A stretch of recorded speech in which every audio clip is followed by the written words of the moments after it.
El que nunca haya pecado, que arroje la primera piedra. ¿Sabías que esta famosa frase atribuida a Jesús quizás nunca fue dicha por él? Y eso no es todo. Existen otros textos y figuras que conoces de la Biblia que pueden ser muy diferentes de lo que imaginas.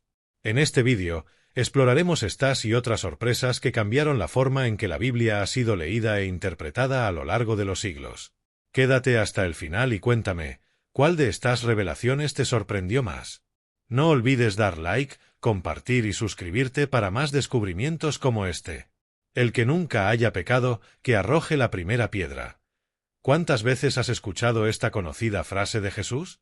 Sin duda, este es uno de los episodios más populares de la Biblia. Sin embargo, debes saber que hay grandes posibilidades de que Jesús nunca haya dicho eso. Para quienes no lo recuerdan, esta es la famosa cita de Cristo al impedir que los fariseos lapidaran a una mujer hasta la muerte. En la mayoría de las traducciones, esta frase de Jesús aparece en el libro de Juan.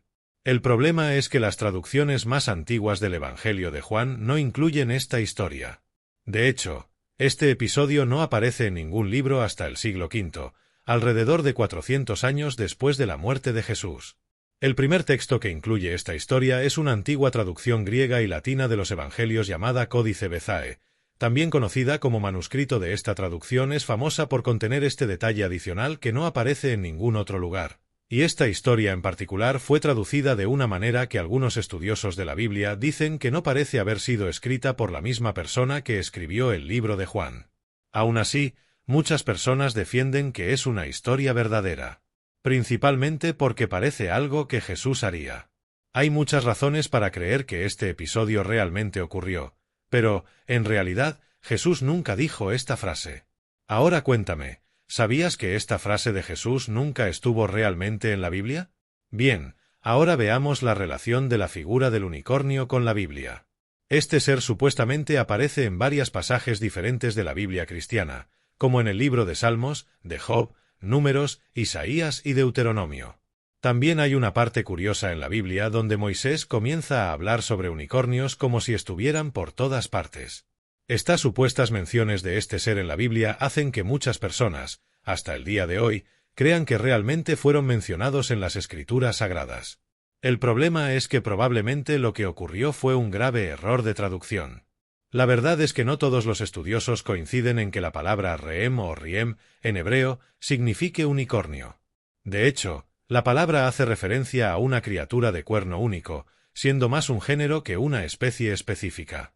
Es una palabra que puede referirse a prácticamente cualquier criatura con cuernos, incluyendo rinocerontes, toros, búfalos y antílopes.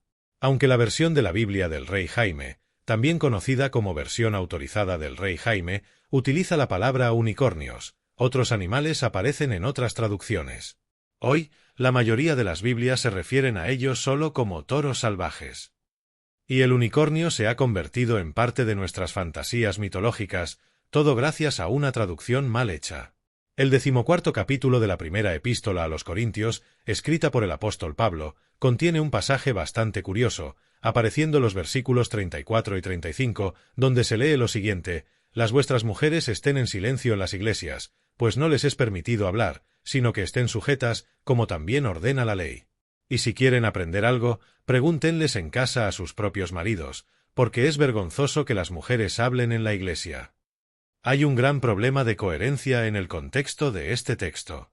En el mismo capítulo, la Biblia convoca a hombres y mujeres a profetizar y hablar en lenguas, dejando claro que los hermanos y las hermanas deberían hacer estas cosas juntos dentro de la iglesia y no permanecer en silencio mientras están en la casa de Dios. Pero entonces, ¿significa esto que el texto de la Biblia es contradictorio? El texto, no, pero su traducción, sí. Algunas personas creen que uno de los primeros estudiosos cristianos simplemente se cansó de su esposa y agregó un verso para exigir que ella lo dejara en paz. Hay una historia que dice que existe un manuscrito del siglo IV del libro de Corintios que tiene una pequeña nota escrita a lápiz en los márgenes cercanos a estos versículos, afirmando que son una adición posterior que no estaba originalmente en el libro. En otros manuscritos antiguos, estos versículos aparecen en diferentes partes aleatorias de la Biblia.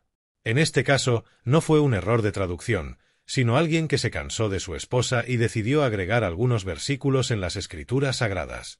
Al mismo tiempo, muchos creen que esta teoría fue creada por lectores modernos para intentar borrar esta parte de la Biblia, ya que existen muchos manuscritos que contienen estos versículos. Por lo tanto, al menos por ahora, la mayoría de las traducciones aún mantienen estos versículos tal como están. En una edición de la Biblia del rey Jaime, hecha en 1631, hubo un error de impresión que alteró completamente uno de los 10 mandamientos. Como todos saben, los 10 mandamientos involucran cosas como no matarás y no robarás. Sin embargo, algo muy extraño sucedió en la impresión hecha por un hombre llamado Robert Barker. Faltó la palabra no, y uno de los mandamientos quedó, cometerás adulterio. En ese momento, la edición causó un gran escándalo, y Robert Barker, además de ser multado, también perdió su licencia de impresión. El rey Carlos I de Inglaterra ordenó que todas las 1000 copias de la llamada Biblia perversa fueran quemadas.